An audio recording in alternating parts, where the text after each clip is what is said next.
Another person that influenced my life was a man by the name of Fuad Hendricks. Fuad Hendricks has become like a father figure to me. In a time when South Africa was facing at the highest level of racism, I remember it's because of a racist incident or it's because of a disappointment that I met Fuad Hendricks. I remember I was going for trials for the Western Province side, and it was a no-brainer that I would make the selection for the squad. And I went through the process of being at every trial, playing every match and being selected until the last day. I remember that these two new kids was brought onto the field, and I was told to stay on the side of the field. And I remember something was not right. Something was amiss. And then when I realized, when the final squad was selected, I was overlooked. And two young men that I'm sure didn't have much of a role to play in it was selected ahead of me. And I remember that day how crushed and how disappointed I was. But across the field came a man by the name of Fuad Hendricks. And he looked me in the eye and he said to me, "Son, don't worry, one day they're going to look at you and they're going to see that there was something great in you." He introduced himself. He said, "I'm Fuad Hendricks. I'm the coach and youth director for a club called Bayou United.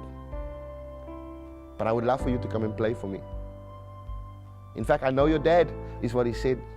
And I laughed at him because the disappointment was so big for me that that time I didn't want to think of anything of the future. I went home that night and I was gutted. My father could see my disappointment. He tried to encourage me not to give up. In that week, there was a knock on the door and it was Fuad Hendricks. Him and my father used to be teammates and they reconciled after years of not seeing each other. And I remember this man walking into the front door and saying to my dad, "I want your son to come and play for me. But I don't want us to come and play football. I want to give him the opportunity to become the very best." I looked at my father and it felt right. It felt like that's what I was supposed to do. And that's the day that my relationship with Fuad Hendricks started. I joined the Bayou United Football Club in Mitchell's Plain, and we went on to become one of the most successful junior teams of this generation. We were unbeatable. We were unstoppable. We had people coming from all walks of life coming to watch us play. But it was more than just a football club. It was a family. There I got to meet the extended family of Archie, as is known. I got to meet some teammates that was to become lifelong friends of mine.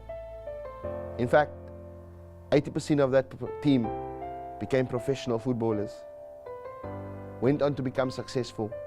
Young boys from the Cape Flats had a man that believed in them, and they went on to become a success.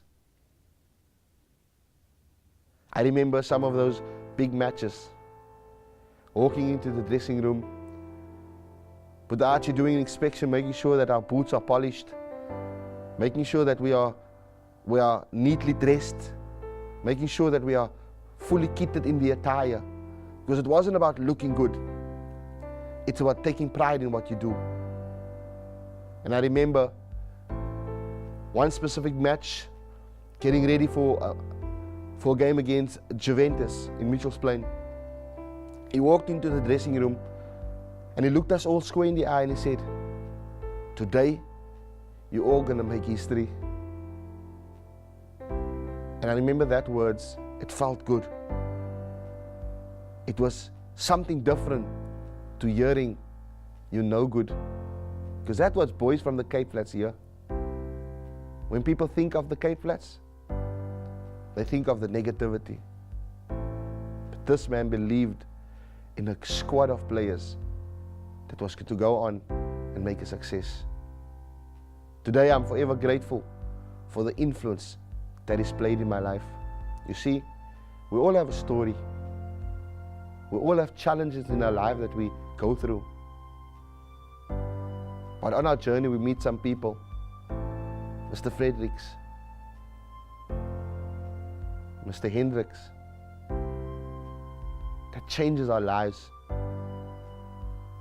Who are those people in your life that has impacted your life?